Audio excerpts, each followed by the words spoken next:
এইটো ভিডিঅ' এতিয়া ৰাতি 9:24 শ্বুট কৰি আছোঁ। মানে কি হ'ল, কালি বৰষুণ দিয়ে যিহেতু অফিচৰ কামখিনি কৰিব নোৱাৰিলোঁ, মানে যোৱাই নহ'ল যিহেতু বৰষুণ দিলে। তো আজি মই ৰাতিপুৱা অফিচাৰজনক আকৌ পুনৰ ফোন কৰিলোঁ, ফোন কৰি পেলাই সুধিলোঁ মানে আজি যাব পাৰিম নে নাই। তো তেখেতে মোক ক'লে আজি আহি যোৱা, ছাৰ আহিব। তো মই গুচি গ'লোঁ। আজি অফিচৰ কামখিনি কৰিবলৈ যাই আছোঁ।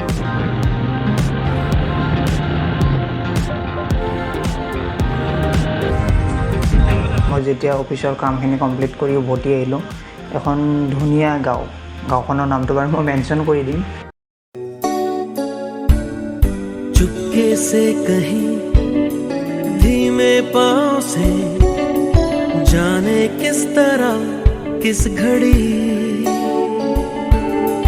आगे बढ़ गए हमसे राहों में।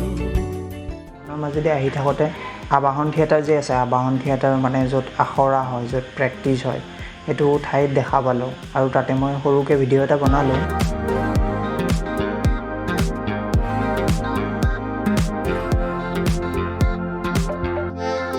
আমাৰ চিনাকি আবাহন থিয়েটাৰৰ মানে প্ৰেক্টিচ চলি থাকে। তাৰপিছত মই তাৰ পৰা আহিলোঁ, ঘৰ আহি পাওঁতে মোৰ 3টামান বাজিলে।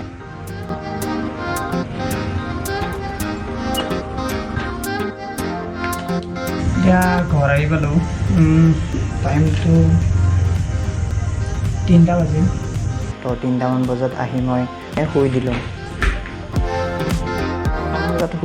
শুই উঠি মই কিবা খাবলৈ গ'লোঁ। খাবলৈ যাই আহি লগৰ লগত, য'ত মই একদম ফাৰ্ষ্ট ভ্লগটো দেখাইছোঁ, তাত আমি লগৰকেইটাৰ লগত আড্ডা দিলোঁ। আড্ডা দি কথা পাতি অলপ আগতে ঘৰ আহি পাইছোঁ আৰু আজি মোৰ দিনটোৰ এইখিনিয়ে কাহিনী আছিল।